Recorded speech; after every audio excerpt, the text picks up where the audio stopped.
দাবি যদি আজকেই মেনে নেওয়া হয় আমরা এখনই ক্লাসে যাব।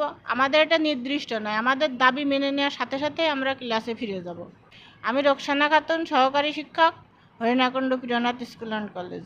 আসলে যে কর্মবিরতি করছি, আমাদের মূল দাবি আমাদের 20% বাড়ি ভাড়া, যেটা আমাদের দীর্ঘদিনের প্রাণের দাবি। আমরা বেসরকারি প্রতিষ্ঠানে চাকরি করে যে বেতন পাই, আমরা যে বাড়ি ভাড়া মাত্র 1000 টাকা বাড়ি ভাড়া পাই, এবং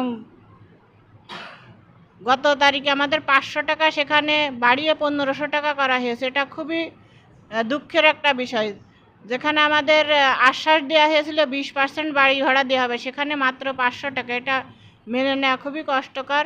এ কারণে আমরা কর্মবিরতিতে আসি, যাতে আমাদের বাড়ি ভাড়া সরকারি, যেখানে চাকরিজীবীরা 45% বাড়ি ভাড়া পায়, আমরা সে জায়গায় মাত্র 20% দাবি করেছি। আমাদের এই দাবি অতি দ্রুত মেনে নিয়ে আমাদের কর্ম ফিরে যাওয়ার ব্যবস্থা করে দিক।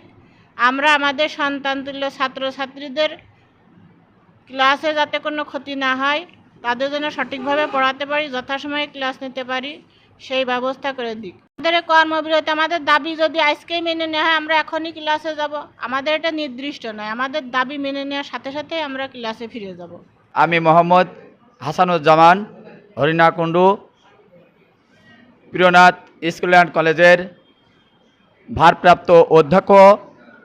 আমার প্রাণের দাবি শিক্ষক কর্মচারীদের 20% বাড়ি ভাড়া, শিক্ষক কর্মচারীদের 1500 টাকা মেডিকেল ভাতা, এবং আমার কর্মচারীদের 75% উৎসব ভাতা।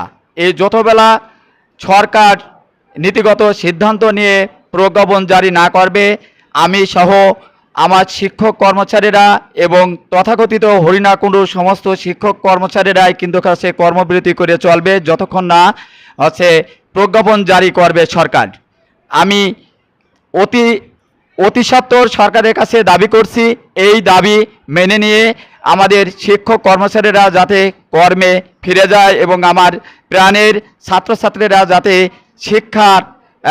শিক্ষামুখী হয় এবং তারা যাতে লেখাপড়ার টেবিলে ফিরে আসে অতি তাড়াতাড়ি, এবং তাদের বার্ষিক পরীক্ষার সামনে তারা যেন আমাদের এই দাবি, প্রাণের দাবি, দীর্ঘদিনের দাবি, তারা যেন আমাদের এই দাবি অতি সত্বর মেনে নিয়ে, এই বলে আমি আমার কথা শেষ করছি। ধন্যবাদ।